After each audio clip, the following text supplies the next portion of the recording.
Get Writing Now for Kids. Story Beginning Clichés and How to Do It Better. Part 4. Welcome back, everyone. Today we are tackling a final kind of cliched story beginning.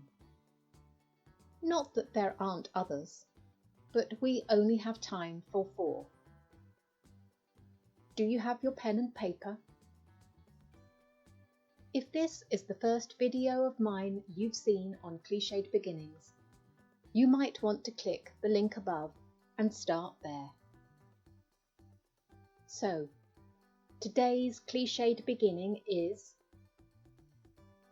describing the main character, often done by them standing in front of the mirror. This is sometimes combined with the waking up cliché. Why shouldn't you do this to open your story? Well, there's no action, and it isn't normal for someone to stand in front of a mirror describing how they look in detail.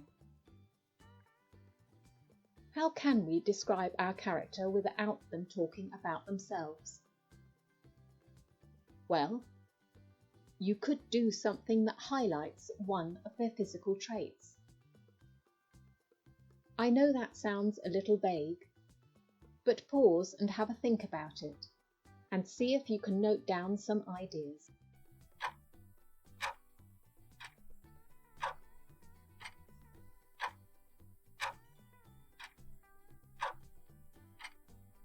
Okay, here's my attempt.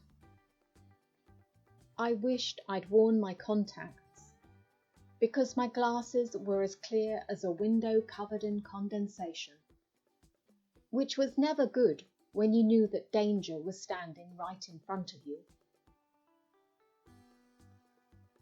This is only a small detail, but we now know that the character's eyesight isn't perfect, and that they're in a situation that causes condensation.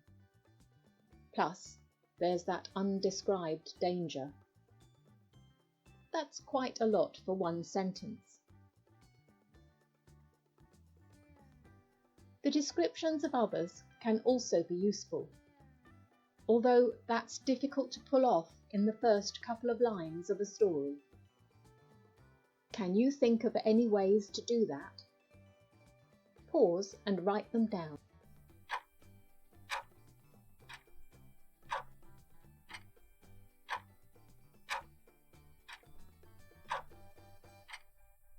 This is mine.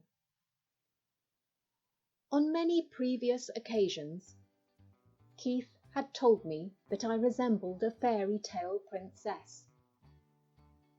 From his current expression, I imagined that he'd changed that to swamp monster. Fairy tale princesses aren't all the same, but you can get a general impression of this character's looks, and swamp monster indicates that something odd, perhaps funny, or dangerous, might have just happened. Of course, this is a reported description, but you could also have the other character talking. What else could we do? Maybe something to do with clothing? If you can think of any ways to use this to start a story, pause and write them down.